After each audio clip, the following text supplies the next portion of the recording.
नमस्कार दोस्तों, स्वागत है आपका। दोस्तों आइए देखते हैं मार्च 2024 का प्रतियोगिता दर्पण और क्रॉनिकल के बहुत ही महत्वपूर्ण करंट अफेयर्स के प्रश्न। पहला देखिए कि युगांडा की राजधानी कंपाला में 19वां गुटनिरपेक्ष शिखर सम्मेलन 2024 का आयोजन हुआ। यह तथ्य भी एग्जाम की दृष्टि से महत्वपूर्ण है कि इसकी थीम क्या थी।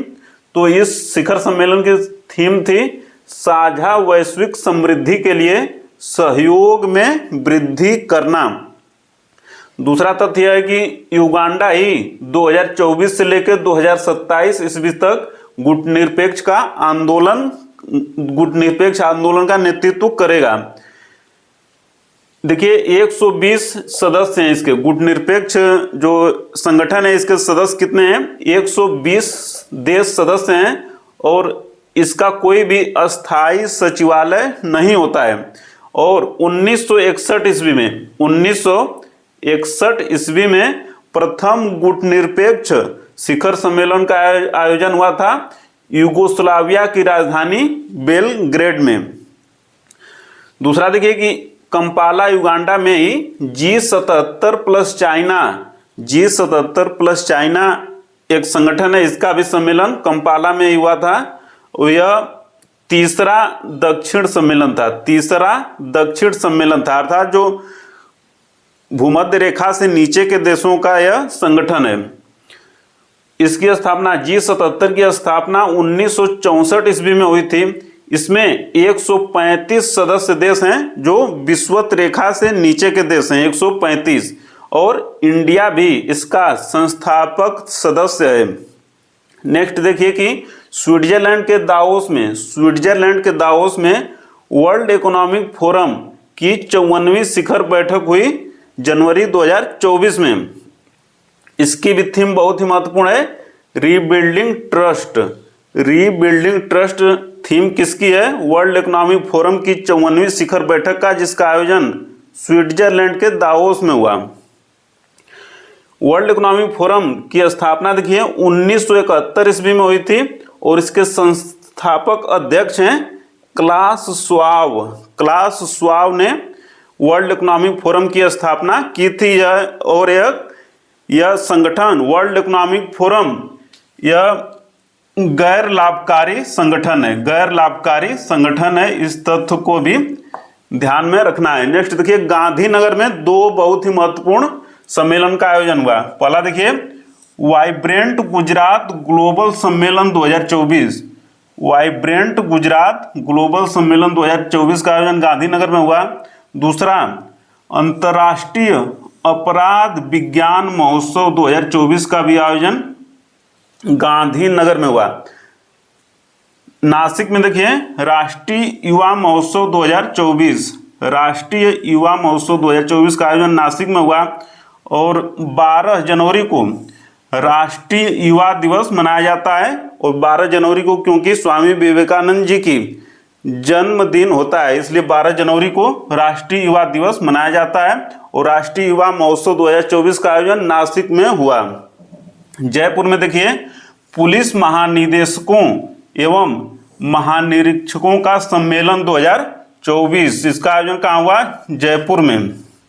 नेक्स्ट देखिए वृंदावन में संविद गुरुकुलम गर्ल्स सैनिक स्कूल का उद्घाटन हुआ। कहाँ पे? वृंदावन में उद्घाटन किया रक्षा मंत्री श्री राजनाथ सिंह जी ने। हाल ही में देखिए उस्ताद राशिद अली खान जी का देहांत हो गया और ये हिंदुस्तानी शास्त्रीय संगीत के गायक थे। इनका जन्म देखिए बदायूं जिले में हुआ था और रामपुर सहस्वान की शैली को इन्होंने लोकप्रिय बनाया था। दूसरा देखिए कि हाल ही में भी प्रभा अत्रे जी का हाल ही में भी देहांत हो गया है और ये किराना घराना की शास्त्रीय गायिका थी। एग्जाम की दृष्टि से बहुत ही महत्वपूर्ण है प्री मेंस इंटरव्यू के कि नीति आयोग ने एक रिपोर्ट जारी की है। जिसका नाम है 2005-2006 के बाद भारत में बहुआयामी गरीबी। 2005-2006 के बाद भारत में बहुआयामी गरीबी, इस रिपोर्ट को जारी किसने किया है? नीति आयोग ने। तो इस रिपोर्ट के अनुसार 2013-2014 में भारत में बहुआयामी गरीबी कितना थी? 29.17%। 2013-2014 में भारत में बहुआयामी गरीबी कितना थी? तो थी 29.17%। और इसके 9 साल बाद 2022-2023 में भारत में बहुआयामी घटकर हो गई 11.28 घटकर हो गई बहुआयामी गरीबी। तो इस प्रकार इन 9 सालों में बहुआयामी गरीबी में भारत में 17.89% की कमी आई है। और अगर हम संख्या में देखें तो 24.82 करोड़ लोग 24.82 करोड़ लोग इन 9 वर्षों में भारत में बहुआयामी गरीबी से बाहर निकले हैं। इस तथ्य को याद रखना है। नेक्स्ट देखिए कि सर्वाधिक किस राज्य में लोग गरीबी से बाहर निकले हैं इन 9 वर्षों में? तो सर्वाधिक देखिए यूपी में लोग बहुआयामी गरीबी से बाहर निकले हैं। कुल कितने लोग? तो 5.94 करोड़ 5.94 करोड़ यूपी के लोग इन 9 वर्षों में बहुआयामी गरीबी से बाहर निकले हैं।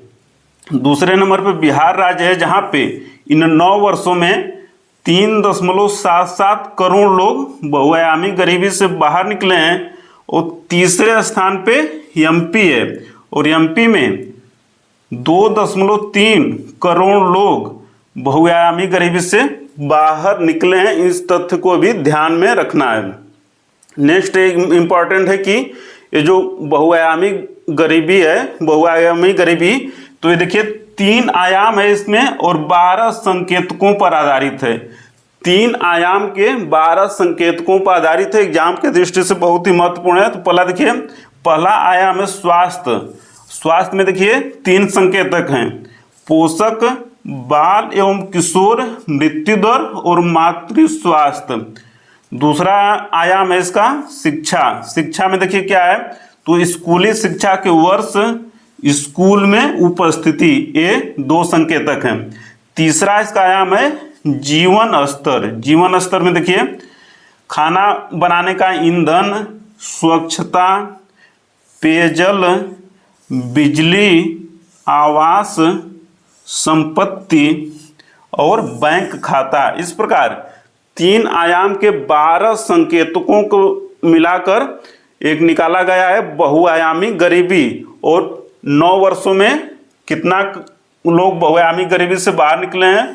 तो 24.82 करोड़ लोग गरीबी से बाहर निकले हैं 9 वर्षों में। और प्रतिशत में देखें तो 17.89%, जो कि एग्जाम की दृष्टि से बहुत ही महत्वपूर्ण तथ्य है। तो आज इतना ही दोस्तों, मिलते हैं जल्दी अगले क्लास में। तब तक सादर नमस्कार।